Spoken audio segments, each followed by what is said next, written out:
Okay, so you already know from reading the syllabus and, the first couple of days of class that basically if you miss class, that's fine. You just need to kind of wait and read through the weekly roundup when I post it. There's usually an activity that you can use at the end to get a couple of extra, get back some participation points, etc., etc. People have done really well with this in this class. It seems like everybody's kind of following along and doing okay.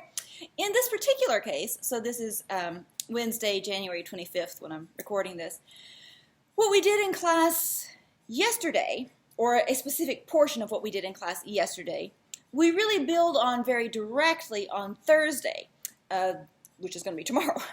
So normally this kind of stuff I save and put in the weekly roundup, but in this case, because what we are going to do tomorrow is so directly dependent on this specific piece of what we did on Tuesday, I wanted to post kind of a midweek recap for the folks who did miss on Tuesday, but maybe in class on Thursday, so that these people are not like completely lost when we start doing stuff on Thursday that depends on exactly what we did on Tuesday.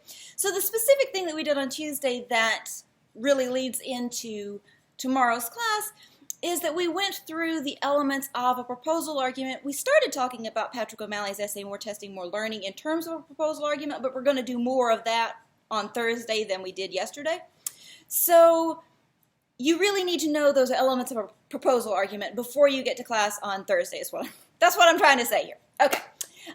So the things that a proposal argument has to do, all right, are as follows. So a proposal argument identifies a problem, okay? And identifies a problem means like not just that you have figured out what the problem is in your head, but that on the page you have explained what the problem is, okay? So identify a problem.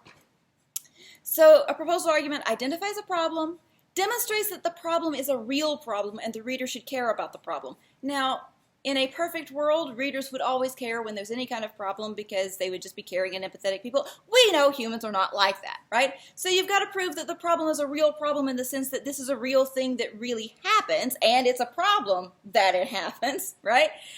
And then you have to provide some reason why these particular readers should really care about it. And that's going to depend on your audience and what the problem is. But basically, the two sort of big ways that this maps out are this problem affects you or someone you know even though you haven't realized it yet, or this problem is getting worse for XYZ reason that you provide in the paper. And if we don't do something about it, eventually it's going to immediately impact you. Okay, so like you're making it clear like what the effects on the reader or the people the reader cares about are going to be of not fixing this problem, whatever the problem is, okay? Don't be this vague in the actual paper when you have a specific problem you're addressing. I'm talking about it in general terms because I am not here addressing a problem, right? So there's not a specific problem in front of me. So, identifies a problem, demonstrates that the problem is a real problem and the reader should care about the problem, proposes a solution to the problem. That part is important. If you are not proposing a solution, you don't have a proposal argument, like propose a solution, okay? And I always tell my students that it can't be like the plan that Star-Lord has for getting out of jail in Guardians of the Galaxy. If you haven't seen the jail scene from Guardians of the Galaxy, IDK, just Google that. Anyway, Peter says that he totally has a plan for getting out of jail, and his buddies are all like, you don't have a plan, and he's like, I totally have a plan, and they're like, you don't have a plan. Finally, somebody asks him, how much of a plan do you have? And he's got, I forget, like 11% of a plan or 13% of a plan. He has a little bit of a plan. And Gamora, which is like the green girl played by Zoe Saldana, she says, that's not a plan, that's barely a concept. Now, your proposed solution has to be a real plan with real steps. It cannot be a Star-Lord solution, okay? Don't give me a Star-Lord plan. Your plan cannot be somebody ought to do something. Somebody probably should do something, but you got to tell us who should do what, and ideally you want to tell us why and how, okay? So, identifies a problem, demonstrates that the problem is a real problem and the reader should care about the problem, proposes a solution to the problem, demonstrates that the proposed solution is feasible and functional. Feasible means we can do the thing, and functional means if we do the thing, that will fix the problem. If we can do the thing, but it won't fix the problem, then we don't care. And if it would fix the problem, but we can't do the thing, well, that just pisses us off. So you want it to be feasible and functional. And then, generally speaking, a proposal argument is also going to explain why the proposed solution is the best solution to the problem, right? Like better than other options that are already on the table.